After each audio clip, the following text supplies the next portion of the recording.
coming of age story about Lata and Man set in early post-colonial India, making their way into maturity and marriage with their familial drama intricately weaved in. This is part 2 in the A Suitable Boy series. For a more in-depth breakdown in the series, you can go back and watch it after you've seen this.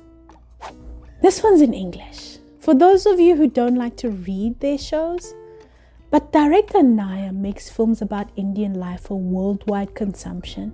Not really for those audiences who live that experience every day, for the most part. Not to say that it can't be watched in Hindi as dubbing is available, but that makes this more globally accessible. Unfortunately, because linguistic imperialism. Although here, English wasn't just a distribution choice, but also a character. I'm assuming. Adding to the commentary on the supposed cultural chokehold the Crown had on Indian society at the inception of its independence. But alongside the various scenes showing the recitation of canonical English literature, after being initially destabilized by the language choice, the naturalness with which the actors speak, you might not even miss the Hindi. A term came to mind while I was watching this.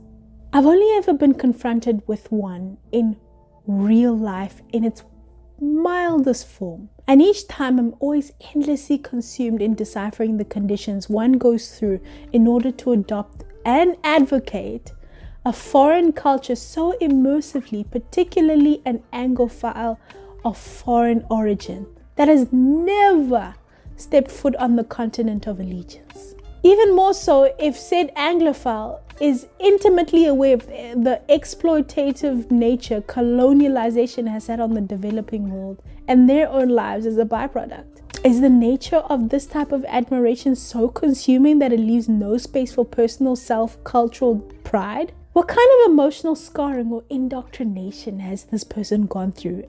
And is the passion so great that they just as easily betray their own people?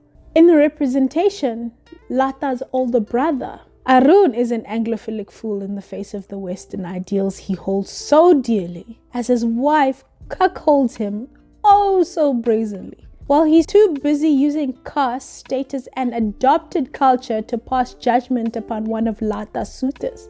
Well performed, but I'm not a fan.